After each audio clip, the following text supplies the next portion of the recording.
നമസ്കാരം. കേരള രാഷ്ട്രീയം ഒരുപക്ഷെ സമാനതകളില്ലാത്ത പ്രതിസന്ധിയിലേക്കാണ് നീങ്ങുന്നത് എന്ന് നമുക്ക് പറയേണ്ടി വരും. കാരണം മുഖ്യമന്ത്രി പിണറായി വിജയൻ്റെ ഈ നവകേരള സദസ്സ് അഥവാ ഒ.വി. വിജയൻ പറഞ്ഞതുപോലെ പ്രജാപതി യാത്ര എന്ന് വേണമെങ്കിൽ പറയാം, കടപ്പാട് അദ്ദേഹത്തിന് തന്നെ ഇരിക്കട്ടെ. തലസ്ഥാനത്തെത്തുമ്പോൾ ഈ പ്രജാപതിയുടെ യാത്ര തലസ്ഥാനത്തെത്തുമ്പോഴേക്കും ദേശീയ തലത്തിൽ രൂപം കൊള്ളുന്ന ഒരു പുതിയ അന്വേഷണ റിപ്പോർട്ട്, അത് വിജയൻ്റെ മാത്രമല്ല അദ്ദേഹത്തിൻ്റെ കുടുംബത്തിൻ്റെയും കൂടി ഭാവി ചിലപ്പോൾ തീരുമാനിക്കുന്നതായിരിക്കുമെന്ന് പറയേണ്ടി വരുന്നു. ഏതായാലും ഇക്കുറി മുഖ്യമന്ത്രി മാത്രമല്ല, പ്രതിപക്ഷത്ത് നിന്ന് മുഖ്യമന്ത്രി കുപ്പായം തുന്നി കാലമേറെയായി കാത്തിരിക്കുന്ന ചിലർ കൂടി ഉണ്ടല്ലോ. അതിലൊന്ന് രമേശ് ചെന്നിത്തലയാണ്, മറ്റൊന്ന് ഉപമുഖ്യമന്ത്രി കുപ്പായം തുന്നി കാത്തിരിക്കുന്ന പി കെ കുഞ്ഞാലിക്കുട്ടി. ഇവരും ഈ പിണറായി വിജയനോടൊപ്പം ഉണ്ടാകും എന്നുള്ള കാര്യത്തിലും സംശയമില്ല.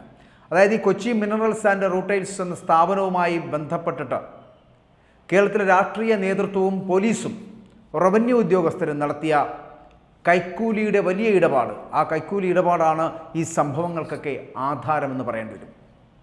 മരണമടഞ്ഞ സാമൂഹിക പ്രവർത്തകനായിട്ടുള്ള ഗിരീഷ് ബാബു നൽകിയ ഹർജി ഉണ്ടല്ലോ, ആ ഹർജി തുടരാമെന്ന അമിക്കസ് ക്യൂറി റിപ്പോർട്ടിനെ തുടർന്നാട്ട് മുഖ്യമന്ത്രി പിണറായി വിജയനും മകൾ വീണ വിജയനും അടക്കം ഇപ്പോൾ നോട്ടീസ് അയക്കാൻ ഹൈക്കോടതി ഇതാ ഉത്തരവിട്ടിരിക്കുന്നു. ഇതിന് പിന്നാലെയാണ് ഞാൻ ആദ്യം സൂചിപ്പിച്ചതുപോലെ കേന്ദ്ര കോർപ്പറേറ്റ് അഫയേഴ്സ് മന്ത്രാലയം അഥവാ ഈ കമ്പനി കാര്യ മന്ത്രാലയം ത്വരിത അന്വേഷണത്തിന് ഇപ്പോൾ ഉത്തരവിട്ടിരിക്കുന്നു. ആദായ നികുതി വകുപ്പിൻ്റെ ഇൻട്രീം സെറ്റിൽമെൻറ്റ് ബോർഡ്, ആ ഇൻട്രീം സെറ്റിൽമെൻറ്റ് ബോർഡ് പുറപ്പെടുവിച്ച തീർപ്പിൻ്റെ അടിസ്ഥാനത്തിലാണ് ഇപ്പോൾ ഒരു പുതിയ അന്വേഷണം ആരംഭിക്കാൻ പോകുന്നത്. ത്വരിതാന്വേഷണത്തിൽ വസ്തുതയുണ്ട് എന്ന് കണ്ടെത്തിയാൽ കോർപ്പറേറ്റ് കാര്യ മന്ത്രാലയത്തിൻ്റെ കീഴിലെ ഈ സീരിയസ് ഫ്രോഡ് ഇൻവെസ്റ്റിഗേഷൻ ഓഫീസ്, അതായത് SIFO എന്ന് പറയപ്പെടുന്നത്, അതായത് ഗുരുതര സാമ്പത്തിക കുറ്റകൃത്യങ്ങൾ അന്വേഷിക്കുന്ന ഒരു സംവിധാനമാണ്. ആ സംവിധാനം അന്വേഷണം ആരംഭിക്കും. കോർപ്പറേറ്റ് മേഖലയിലെ ഗുരുതരമായിട്ടുള്ള സംഘടിതമായിട്ടുള്ള സാമ്പത്തികമായിട്ടുള്ള കുറ്റകൃത്യങ്ങൾ, ആ കുറ്റകൃത്യങ്ങൾ അന്വേഷിക്കുന്ന ജുഡീഷ്യൽ അധികാരമുള്ള ഏജൻസിയാണ് ഞാൻ ആദ്യം സൂചിപ്പിച്ചതുപോലെ SFIO എന്ന് പറയപ്പെടുന്നത്. ഹൈക്കോടതി, സുപ്രീം കോടതി, കേന്ദ്ര സർക്കാർ എന്നിവ നിർദ്ദേശിക്കുന്ന കേസുകളും അന്വേഷണങ്ങളുമാണ് സാധാരണ ഇവർ ഏറ്റെടുക്കാറുള്ളത്. എല്ലാ സംസ്ഥാനങ്ങളിലും ജില്ലാ സെഷൻസ് കോടതിയുടെ പദവിയിലുള്ള കോടതികളാണ് ഇത്തരത്തിലുള്ള ഈ ഏജൻസി രജിസ്റ്റർ ചെയ്യുന്ന കേസുകൾ പരിഗണിക്കുക എന്നുള്ളത്. ആദായ നികുതി വകുപ്പിൻ്റെ ഇടക്കാല തീർപ്പാക്കൽ, അങ്ങനെ ചില സംവിധാനങ്ങൾ കൂടിയുണ്ടല്ലോ. അങ്ങനെ ഒരു ഇടക്കാല തീർപ്പാക്കൽ ബോർഡ് ജുഡീഷ്യൽ അധികാരമുള്ളതാണ്. അതായത് നികുതി നിർണയത്തിലെ അപ്പലറ്റ് അതോറിറ്റി ആയിട്ടുള്ള ഇവരുടെ തീരുമാനത്തിൽ അപ്പീൽ നൽകാൻ കഴിയില്ല എന്നുള്ളതാണ് വസ്തുത. നികുതി നൽകുന്നവരും ആദായ നികുതി വകുപ്പും അവർ തങ്ങളുടെ വാദമുഖങ്ങൾ ഈ ബോർഡിൽ അവതരിപ്പിച്ച് വാദപ്രതിവാദത്തിലൂടെ ഈ കോടതി നടപടികൾക്ക് സമാനമായിട്ടുള്ള രീതിയിൽ അത്തരത്തിൽ തന്നെയാണ് ഉത്തരവ് പുറപ്പെടുവിക്കുന്നത് എന്നുള്ളതാണ് ശ്രദ്ധേയം. CMRL 2013, 2014 മുതൽ 2019, 2020 വരെയുള്ള നികുതി തീർപ്പാക്കലിന് വേണ്ടിയിട്ടാണ് രേഖകളുമായി ബോർഡിൽ ഇപ്പോൾ മുന്നിലെത്തിയിരിക്കുന്നത്. ഇതിനിടെ 2019 ജനുവരി 25 കർത്തയുടെ മുഴുവൻ സ്ഥാപനങ്ങളിലും ഉദ്യോഗസ്ഥരുടെ വീടുകളിലും ആദായ നികുതി വകുപ്പ് വളരെ കൃത്യമായിട്ടുള്ള തിരച്ചിൽ നടത്തി രേഖകൾ കണ്ടെത്തിയിരുന്നു. അങ്ങനെ ശേഖരിച്ച ഡയറിയിൽ നിന്നാണ് ഈ മാസപ്പടി വിവാദങ്ങൾ അടങ്ങിയിട്ടുള്ള രേഖകൾ, അതിൻ്റെ വിശദാംശങ്ങൾ ഇവയെല്ലാം കണ്ടെടുത്തിരിക്കുന്നത്. രാഷ്ട്രീയ നേതാക്കളുടെ എല്ലാം പേര് 2 അക്ഷരമുള്ള രൂപത്തിലാണ് രേഖപ്പെടുത്തിയിരിക്കുന്നത് എന്നുള്ളത് ഒരു പ്രത്യേകത കൂടിയാണ്. PV അഥവാ പിണറായി വിജയൻ, OC അഥവാ ഉമ്മൻചാണ്ടി, RC അതായത് രമേശ് ചെന്നിത്തല, കൂടാതെ PK കുഞ്ഞാലിക്കുട്ടിയെക്കുറിച്ച് പറയുന്നു, VK ഇബ്രാഹിം കുഞ്ഞിനെ പറഞ്ഞു. ഇങ്ങനെ തുടങ്ങിയ ഒരുപാട് രാഷ്ട്രീയ നേതാക്കൾ, ഈ രാഷ്ട്രീയ നേതാക്കൾക്ക് എല്ലാ മാസവും മാസപ്പടി എന്ന രീതിയിൽ തന്നെ പണം നൽകിയിരുന്നതായി കണ്ടെത്താൻ കഴിഞ്ഞു. ഇതുകൂടാതെയാണ് മുഖ്യമന്ത്രി പിണറായി വിജയൻ്റെ മകളായിട്ടുള്ള വീണയും അവരുടെ IT സ്ഥാപനമായിട്ടുള്ള എക്സാലോജിക്കുമായും നടത്തിയ സാമ്പത്തിക ഇടപാടുകൾ 2016 ഡിസംബറിൽ IT മാർക്കറ്റിംഗ് ആവശ്യങ്ങൾക്കായി വീണയുമായി ചേർന്ന് നിന്നുകൊണ്ട് CMRL കരാർ ഒപ്പിട്ടിരുന്നു. പിന്നീട് 2017 സോഫ്റ്റ്വെയർ സഹായങ്ങൾക്കായിട്ട് അങ്ങനെ ഒരു പുതുക്കിയ കരാർ കൂടി അവർ ഒപ്പുവെക്കുകയുണ്ടായി. ഈ കരാർ അനുസരിച്ച് പ്രതിമാസം ഏകദേശം 5 ലക്ഷം രൂപ വീതം വീണയ്ക്കും 3 ലക്ഷം രൂപ വീതം എക്സാലോജിക്കിനും കൊടുക്കണമെന്നായിരുന്നു കരാർ. അങ്ങനത്തെ ഒരു കരാറായിരുന്നു അവിടെ ഒപ്പുവെച്ചത്. ഇതനുസരിച്ചിട്ട് ഏകദേശം 1.72 കോടി രൂപ വീണ കൈപ്പറ്റി കഴിഞ്ഞിരുന്നു. എന്നാൽ കരാർ അനുസരിച്ചുള്ള യാതൊരുവിധ സേവനങ്ങളും വീണ ഈ പറയുന്ന എക്സാലോജി കമ്പനിയോ അവർക്ക് നൽകിയില്ല എന്നുള്ളതാണ്. എന്ന് മാത്രമല്ല, ഇക്കാര്യം കമ്പനിയുടെ CFO, അതായത് CFO ആയിട്ടുള്ള K സുരേഷ് കുമാറും ചീഫ് ജനറൽ മാനേജറായിട്ടുള്ള P സുരേഷ് കുമാറും ഇവർ ആദായ നികുതി ഇടക്കാല തീർപ്പാക്ക ബോർഡിൽ സാക്ഷ്യപ്പെടുത്തുകയും ചെയ്തിട്ടുണ്ട്. യാതൊരു വിധത്തിലുള്ള സേവനങ്ങളും നടത്താതെ അല്ലെങ്കിൽ യാതൊരു വിധത്തിലുള്ള സേവനങ്ങളും നൽകാതെ മുഖ്യമന്ത്രിയുടെ മകൾക്ക് പ്രതിമാസം ഈ തരത്തിൽ പണം നൽകുന്നത് രാഷ്ട്രീയ അഴിമതിയാണെന്നാണ് ഇപ്പോൾ കേന്ദ്ര അന്വേഷണ ഏജൻസികളുടെ നിലപാട് എന്ന് പറയപ്പെടുന്നത്. ആ നിലപാടിലേക്ക് അവർ എത്തിയിരിക്കുകയാണ്. അപ്പോൾ ഇതിനകത്ത് അഴിമതി നടക്കുന്നുണ്ട്. ഏതാണ്ട് ഈ നിലപാടിനോട് അടുത്ത് തന്നെയാണ് ഹൈക്കോടതിയും അമിക്കസ് ക്യൂറിയും അവർ രണ്ടുപേരും നടത്തിയിട്ടുള്ള നിരീക്ഷണങ്ങൾ എന്നുകൂടിയുള്ളത് ശ്രദ്ധേയമാണ്. 2016 ശേഷം CMRL 135 കോടി രൂപയാണ് രാഷ്ട്രീയ നേതാക്കൾക്കും ഉന്നതരായിട്ടുള്ള ഉദ്യോഗസ്ഥർക്കും കൂടാതെ പോലീസ് ഉദ്യോഗസ്ഥർക്കുമായിട്ട് നൽകിയിരിക്കുന്നത്. ഇടക്കാല തീർപ്പാക്കൽ ബോർഡിൽ ലഭ്യമായിട്ടുള്ള രേഖകൾ, മൊഴികൾ ഇവയൊക്കെ ഇത് സാധൂകരിക്കുന്നതാണ് എന്ന് പറയുന്നു.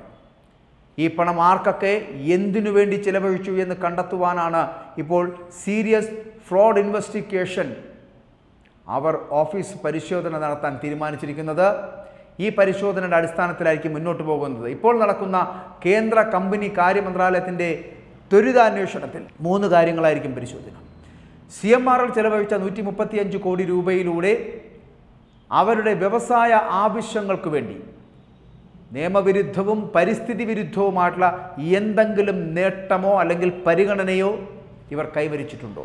സംസ്ഥാന സർക്കാർ സ്ഥാപനമായ വ്യവസായ വികസന കോർപ്പറേഷന് CMRL ഏകദേശം 13.4% ഓഹരി നിക്ഷേപം ഉള്ളതുകൊണ്ട് ഈ കേസ് പൊതുധന ദുർവിനിയോഗത്തിൻ്റെ പരിധിയിൽ വരുന്നതാണ്. CMRL എന്ന് പറയപ്പെടുന്ന കമ്പനി ഈ ബോംബെ സ്റ്റോക്ക് എക്സ്ചേഞ്ചിൽ നിന്ന് ആ എക്സ്ചേഞ്ചിൽ ലിസ്റ്റ് ചെയ്യപ്പെട്ടതാണെങ്കിൽ അതിൽ ഉയർന്നിട്ടുള്ള ആരോപണങ്ങൾ സെബി ചട്ടങ്ങളുടെ ലംഘനമാണോ?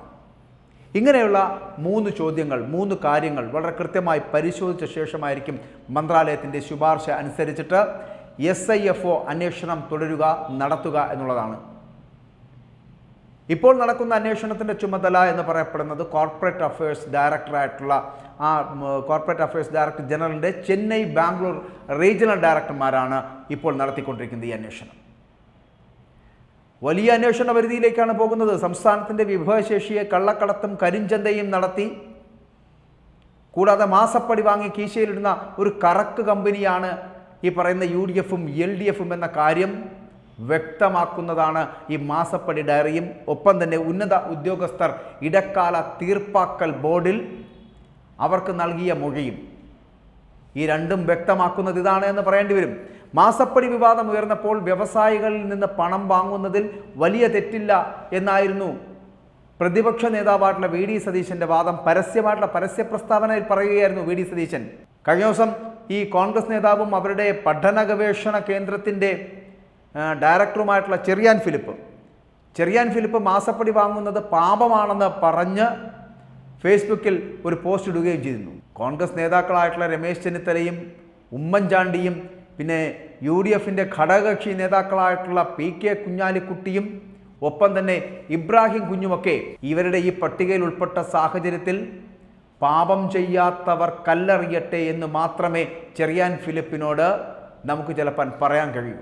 ആണവോർജ്ജത്തിന് ഉപയോഗിക്കാൻ കഴിയുന്ന ഇൽമനേറ്റ് മുതൽ സിർക്കോൺ, റൂട്ടൈൽ, ലൂക്കോക്സിൻ, മോണോസൈറ്റ്, ഗാർനറ്റ് ഇവയെല്ലാം വളരെ സമൃദ്ധമായ കേരളത്തിൽ ഇതുമായിട്ട് ബന്ധപ്പെട്ടിട്ടുള്ള അന്ത്യോൽപ്പന്നങ്ങൾ നിർമ്മിക്കുന്ന വ്യവസായ സ്ഥാപനങ്ങൾ.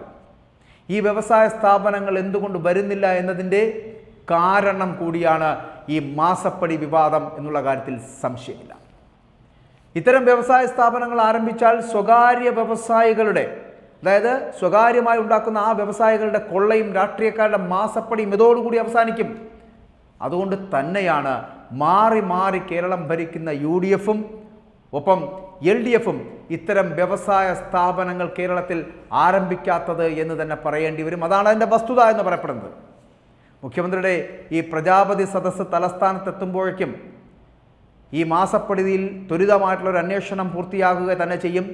മുഖ്യമന്ത്രിയും മകളും മാത്രമല്ല UDF നേതാക്കളും കൂടി ഉൾപ്പെട്ടതോടെ ഇത് സംബന്ധിച്ചിട്ടുള്ള കൂടുതൽ അന്വേഷണം ഉണ്ടാവുകയും കുറ്റക്കാർ ശിക്ഷിക്കപ്പെടുകയും ചെയ്യണമെന്നുള്ള കാര്യത്തിലും സംശയമില്ല. കേരളത്തിലെ രാഷ്ട്രീയത്തിന് മാറി മാറി ഇടതുമുന്നണിയും ഈ വലതുമുന്നണിയുമൊക്കെ മാത്രം ഭരിക്കുന്ന സംവിധാനത്തിന് ഒരു മാറ്റം വരേണ്ട സാഹചര്യം കൂടിയാണ് ഈ മാസപ്പടി കേസ് കേരളത്തോട് ചൂണ്ടിക്കാട്ടുന്നത് എന്ന് പറയേണ്ടി വരും. രാഷ്ട്രീയ തിമിരത്തിൻ്റെ അന്ധതയിൽ ഈ സംസ്ഥാനത്തിൻ്റെ ആ പൊതു താല്പര്യവും പൊതുവിഭവങ്ങളുമാണ് ഇപ്പോൾ ഇവിടെ ഇല്ലാതായിക്കൊണ്ടിരിക്കുന്നത് എന്ന് പറയേണ്ടി വരുന്നു. കേരളം നേടിയ സാമൂഹിക പുരോഗതിയും സാക്ഷരതയും രാഷ്ട്രീയത്തിന് അതീതമായി സംസ്ഥാനത്തിൻ്റെ പൊതു താല്പര്യത്തിന് പ്രയോജനപ്പെടുന്നില്ലെങ്കിൽ അതുകൊണ്ട് എന്ത് പ്രയോജനമാണ് നമുക്കുള്ളത് എന്ന് ചിന്തിക്കേണ്ടി വരും.